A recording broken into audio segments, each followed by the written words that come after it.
Hello, everybody. We are back. I'm James Intricasso. I am the managing editor of Arcadia magazine. I'm talking about Arcadia 12 with the authors.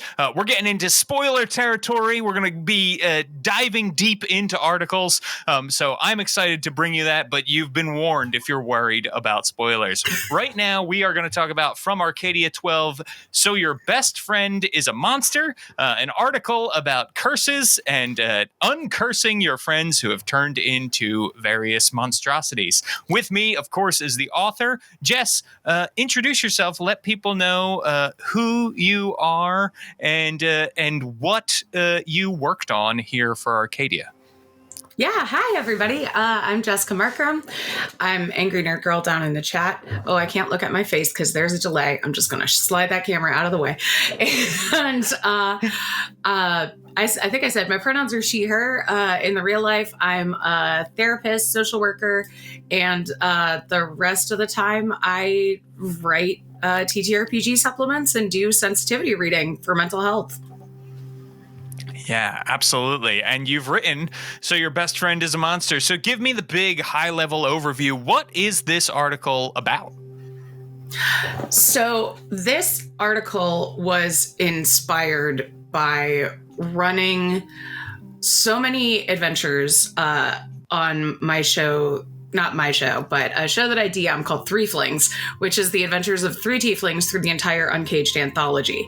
And in that, they've run into so many female monsters who have been cursed into that form. The monster manual involves them being most of these creatures with the lore are cursed. I'm not doing the pitch at all. I'm just giving you backstory. Anyway, hey, here's the pitch. A lot of D&D monsters, specifically femme-coded monsters, are cursed into their form. Not all of them want to be cursed into that form. Because you can be cursed into monster form, that means players can be cursed into monster form too. So here's ways to undo that. And also, quick and dirty curse removal cures at the end, because you can be cursed in a whole lot of ways.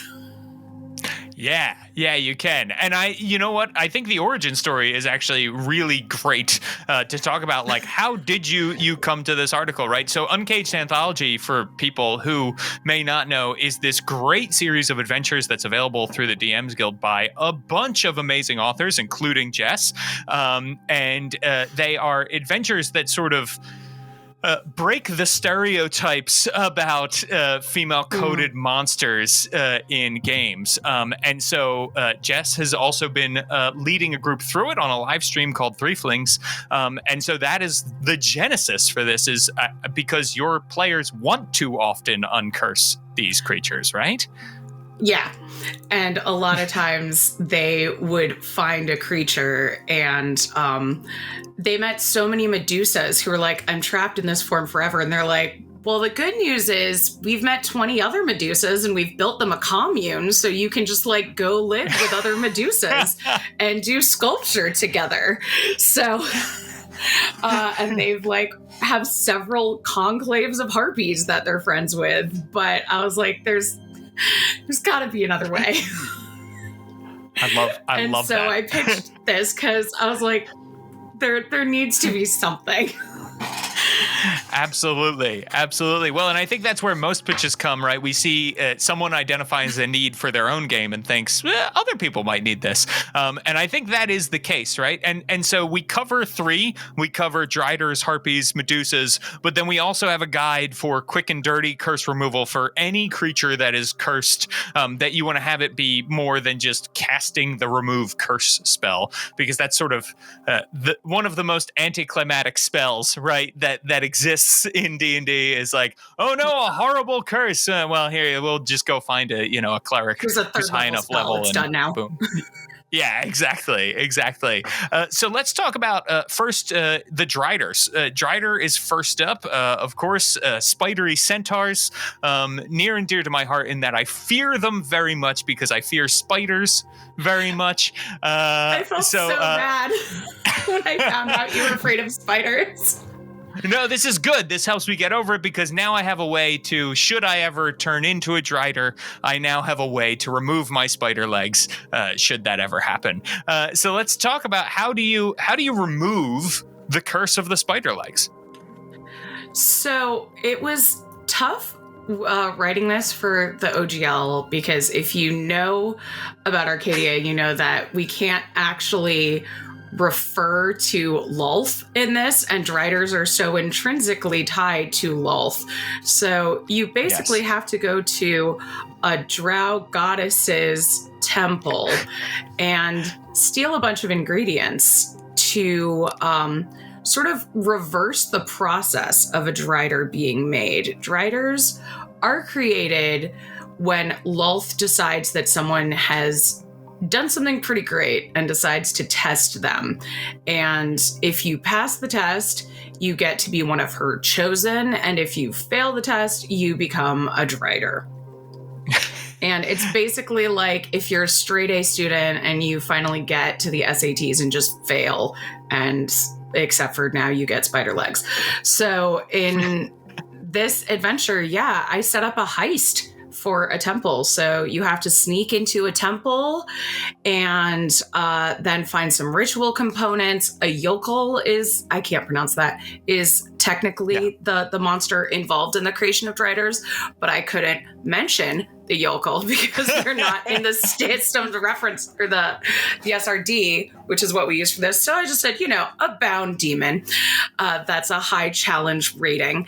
And then you need spider silk to bind them, drow poison. And then I gave an example to either have the, spider legs go onto the demon, or an easier version of it is to sacrifice somebody else. Like maybe you engage in some like kidnapping, or you have a friend take this for you.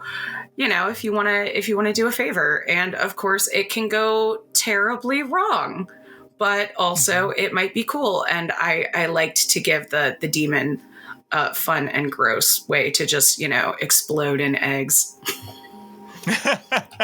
Yes, exactly. Right. There's multiple sort of paths that you can pick that might make the ritual harder or easier depending on how you do it. And I love too that then, as you said at the beginning, right, player characters can also be cursed. So we do have like and by the way, if you are a player character who's cursed, here's how your mechanics would change, similar to what you might see in the lycanthrope section in the monster manual, where it says, hey, if you turn into a were-tiger, here's what's going on.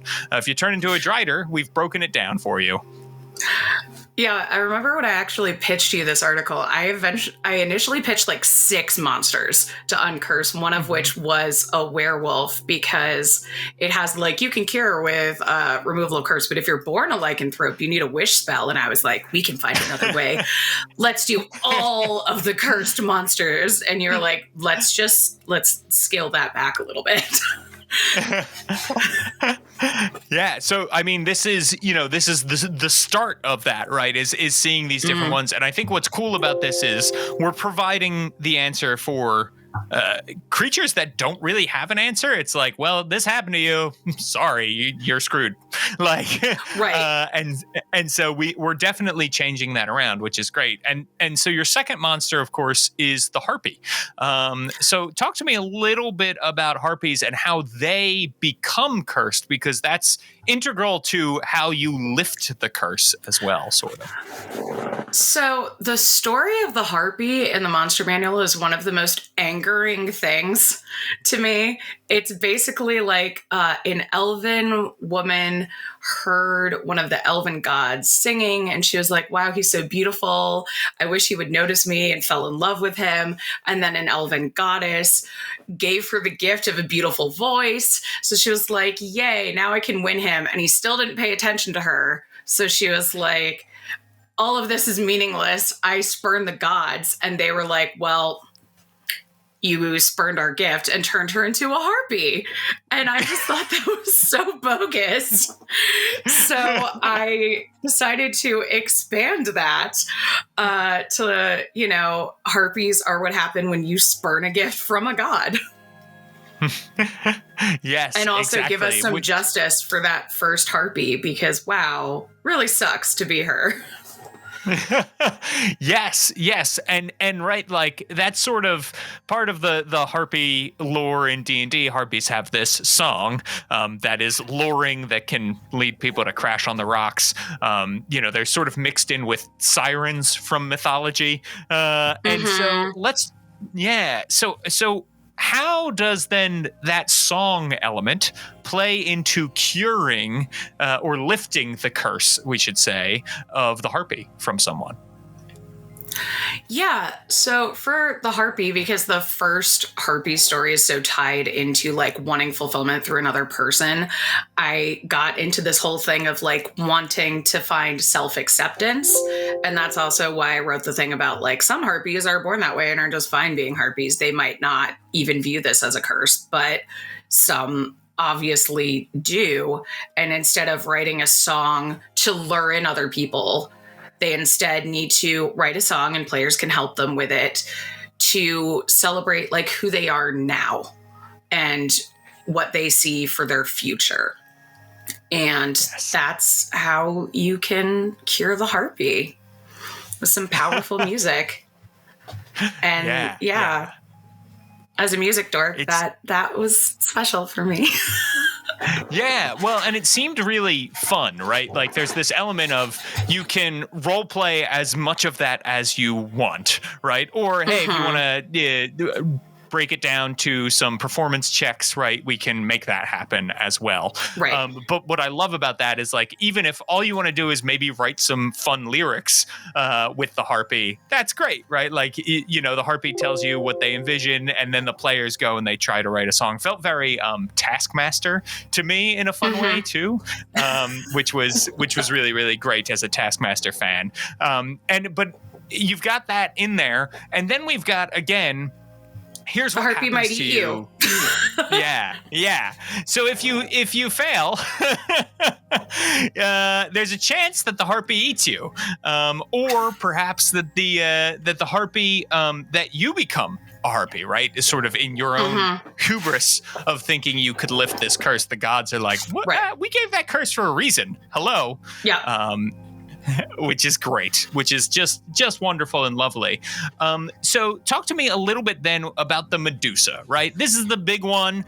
Your three flings have started their Medusa retirement home that they're sending people to. So they actually Medusa have an also exotic has animal smuggling business where they petrify the animal so that it doesn't get harmed during shipping.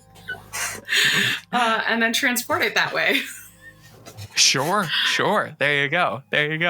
Yeah, so talk to me a little bit about uncursing Medusas. How does that work? So Medusas are interesting, not only because they're confusingly named, being named after one person, but it talks about how in the Monster Manual, it talks about how like Medusas were sometimes cursed into this form because they were just so vain and so powerful that gods feared the power creep of mortals, so punished them in this way. But other times they were mortals who craved eternal beauty, eternal wealth, the whole usual, power corrupts thing, and they made a bad deal. So instead of doing a simple, like, here's a temple heist, let's sing a song, I couldn't decide between the two, and I had to do two curse options for the Medusa because there's two main ways that they're made. So for one, I did the thing to appease the deity, to like show the deity like, hey, look, like this curse was a bad plan, and you might not get their attention because depending on character level, right? If you're like a level 2 character, it's hard to get a god to pay attention to you. But if you're like a level 17 character, you might have a god like directly invading your brain and summoning you all over the place. So basically going back and making recompense with that deity. But the other one is renegotiating their contract, especially if they made a bad deal. And then you can even have a whole trial if you want to, with like dragons or celestials or fiends, which is kind of fun. They likely had a bad contract. And I took some inspiration for that from Justice Arman's guide to, I think it's Guide to Fiendish Contracts. Gwen Bassett did the cover for that. It's really cool. It's on DM's Guild. But it basically is this whole book on writing demonic contracts. And so that's where I took inspiration for some of these loopholes. But yeah, it's fun. It's great. It's great to have the two sort of paths there that you can pick. And I think all of us at some point in our RPG hobby get to a point where you have to role play a courtroom drama with everyone. And what better way to do it than like with Medusa on the defendant stand and player characters arguing with like these very powerful beings sitting in judgment. I just think that is a wonderful thing that I can't wait to bring to my group.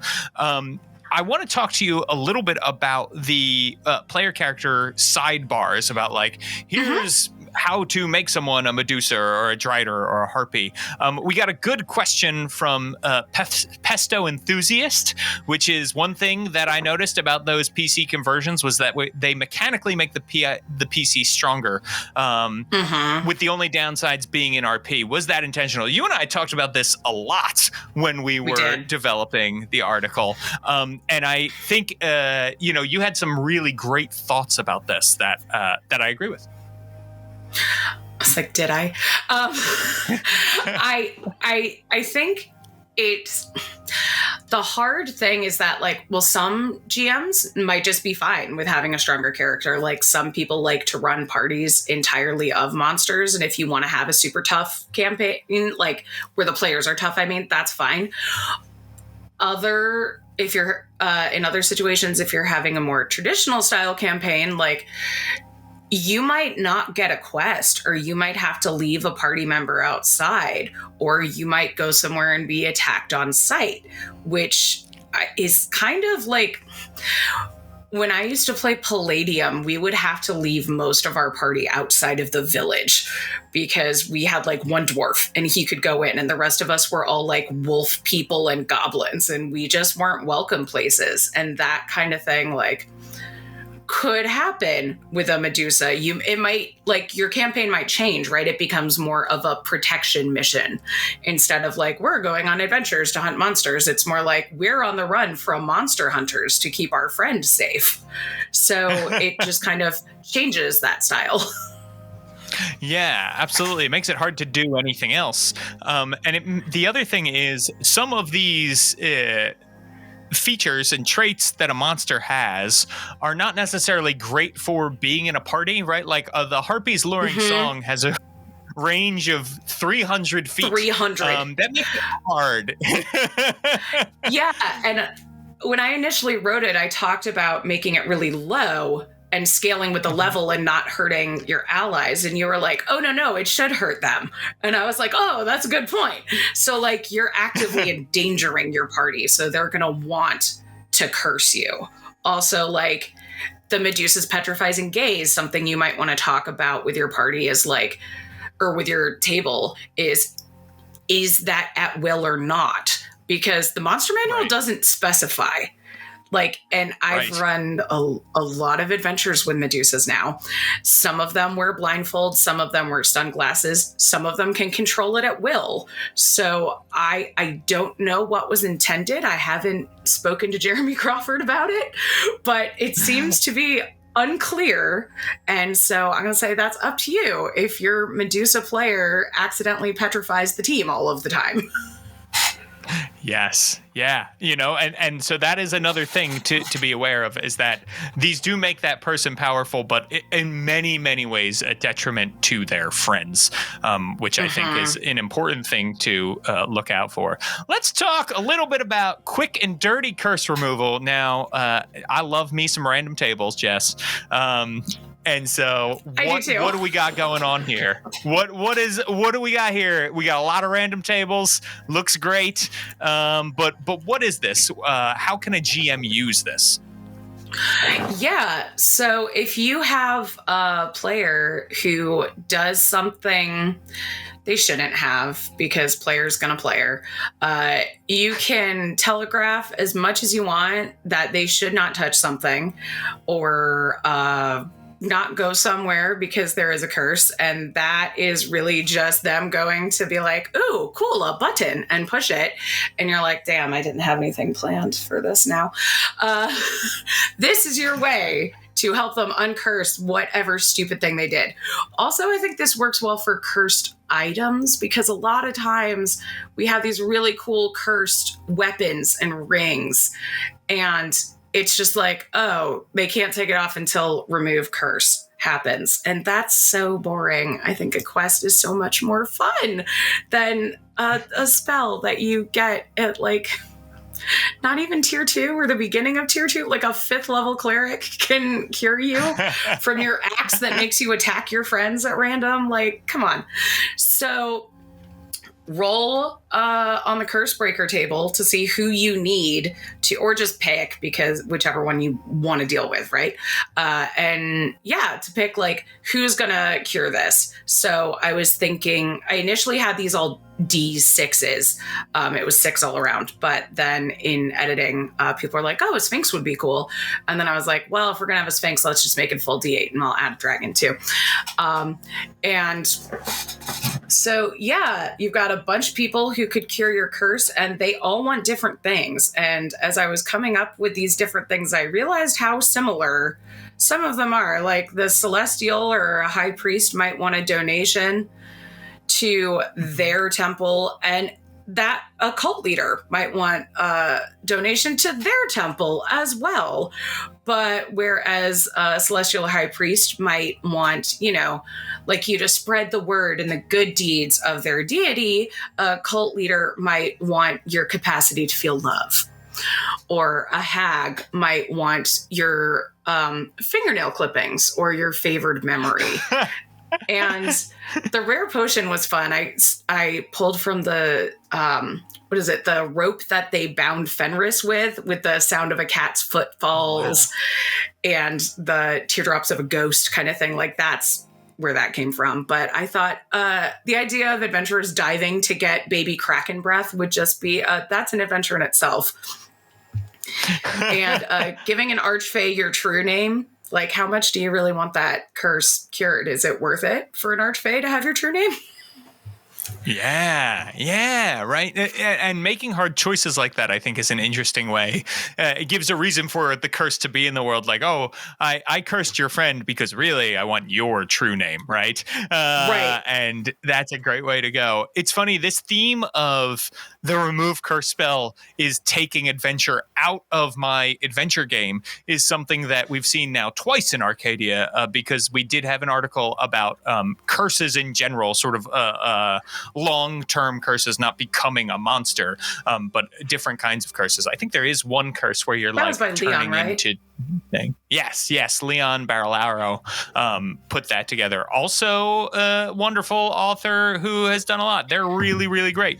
And so it's great to see that because I do see this as a big part of the game where it's like, oh, remove curse. And you even see it in official products, right? Where it's like, well, the land is cursed, but remove curse isn't going to work this time. So the adventurers have to go on a quest, right? Which I think is a great thing to be able to provide more ideas along this, especially because we see it so much in our, fantasy fiction in media and books and all that kind of stuff. So it's really great that you were able to cover this. Yeah, it was fun, and I like epic quests to do things. Like if somebody's cursed, I want there to be an adventure to solve the curse. I don't love it just to be a like, oh, well, this bad thing happened, so here's a quick way to remove it. I want it to be more of like, oh, this bad thing happened, so now we have to go find a way to solve it. That's awesome. Well, Jess, take us to you. Tell us where people can find you and tell us about all the other cool stuff you're doing outside of Arcadia. Yeah. You can find me at Miss_Jess03 on Twitter. You can come watch Three Flings every Friday at 8 p.m. Eastern on twitch.tv/Angry Nerd Girl. Tonight we're kind of having a chill night, but next Friday is going to be really big. We're actually starting with brand new Uncaged book, Uncaged Goddesses. It is all tier 4 adventures, and we're doing a massive fundraiser for Rain in partnership with D&D Beyond. So we're giving away an adventure bundle, copies of Theros, dice, copies of Uncaged Goddesses. It's going to be great. Please come. It's going to be lovely. And I'm going to be also streaming on Slady's next weekend as well as part of their Valentine's show. You can come play with me at Magpie's curated play program. I GM regularly for them, so come run a game with me. And yeah, I write games. They're all on my Twitter. Everything's there. You can play my D&D games, and you can play Soulbound, and you can play the random stuff that I write, like Oops All Draculas. So come play with me. Yeah, it is very, very important to note that Jess does work outside of Dungeons and Dragons and runs games outside of Dungeons and Dragons. So if you've ever been interested in trying something else, I think Jess is a great way through products and also through running games for Magpie. You do great work introducing Thanks, the James. world to all sorts of RPG content. So thank you for that, Jess.